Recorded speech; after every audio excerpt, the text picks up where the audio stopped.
Traditionally, when league champions are revealed, it's usually something out of the ordinary. Maybe something taking place in-game, like a void takeover, or a grading system over your champion when you get a takedown. With how prevalent leaks have gotten, so much so that I don't think Riot has released a champion lately in the past few months without it being spoiled beforehand, I guess they had to mix it up a bit. So we have Seraphine. Yes, that is a verified Twitter profile.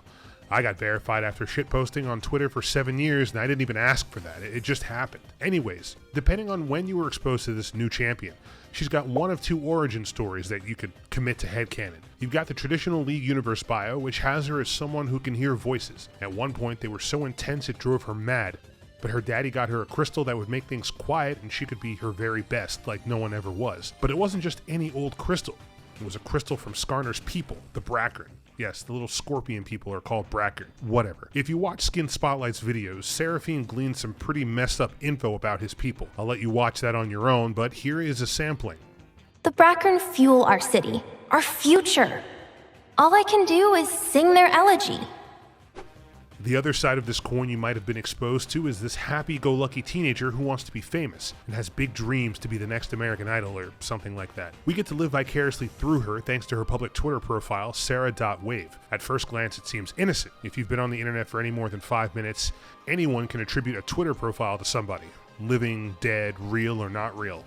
The issue that most people have been up in arms about is the manner of posting on Twitter, mainly the anxiety-riddled millennial that's postured for people like you or me to form an emotional bond and then ultimately buy some expensive skins. Hey, now you just can't take a debilitating mental illness like anxiety and monetize it, some might argue. And while that might be true, you also have to consider that this isn't a new concept. One of the biggest reasons we follow and interact with people on the internet is that we share common interests and struggles. It could be something as simple as being an animal lover, a booty lover, maybe you're white, you're black, you had a similar upbringing with someone. White girls are your weakness. I mean, the list can go on forever. Take a look at some of these tweets, for example. I'm realizing I can't do this alone, and maybe I need to be the one to ask for help. So maybe you could give me some encouraging words? I need something to believe in right now. Here's another one. I don't think I'll ever be fully ready, but I know there's people believing in me, and that's more than enough. Purple heart emoji. Thank you so much. I mean it sincerely. I'm going to face this head on. And in the image is a board of supportive tweets that she's cut out to help her get over her slump she's having. It's so wholesome, it's really hard to be mad at this. So now we've got this fictional character who has a fan base that's similar to a music star, and now people are drawing fan art, sending words of encouragement, telling Seraphine to try her best, and she's got this. There's not a single hint of negativity or bad vibes from her fans. I'm personally not losing any sleep over this because of two reasons. Seraphine isn't a champion that appeals to me, especially from a gameplay aspect, and I know she's not real, so there's no reason for me to really shit on the attempt to gain a fandom via relatable tweeting. I mean, the whole thing seems like it was put together to really push KDA skins right up to the end of Worlds 2020. It's the biggest non-gameplay success that Riot Games has done because, you know, have you seen how many people like KDA? I mean, I've got a mouse pad for God's sakes. Anyway, it makes total sense that they would go ham on something like this. For everyone mad about a fictional character using Twitter in order to move product, Seraphine wasn't the first. And I don't think she'll be the last. It's just things moving with the times, in my opinion. I mean, why did we buy any toys for our favorite media back in the day?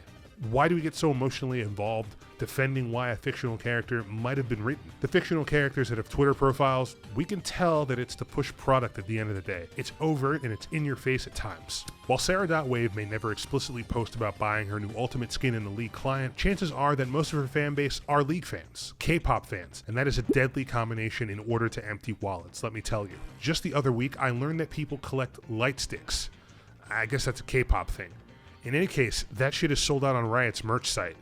I mean, KDA has only had like one actual concert, but people are buying this as if it's something they're going to use at future concerts, which might happen, I'm not sure. Anything is possible nowadays. Like I said before, I own one of their oversized mouse pads. Now, if we're talking about champion design, I can't deny she looks good, but I can't help but feeling that the champion design didn't get as much investment like her backstory did.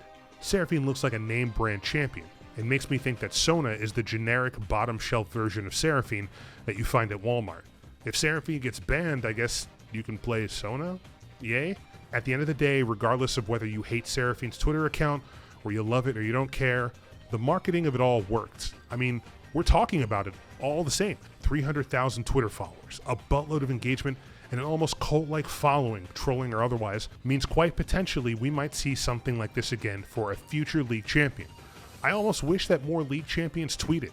Maybe it's a one and done thing? I don't know. I was even talking to my friends earlier that an example like Barbie. She has a way that she empathizes with teens and basically educates that fan base to do better and to be their very best. But people are still going to buy Barbie dolls. What makes it okay is that there's some sort of education, and so Seraphine's not doing that, and so it looks in your face, it looks like a cheap cash grab. And I mean, at the end of the day, Riot is there to make money, to make as much money as possible, to put out this new product so that we consume new product. It is the rotation of capitalism as we see it.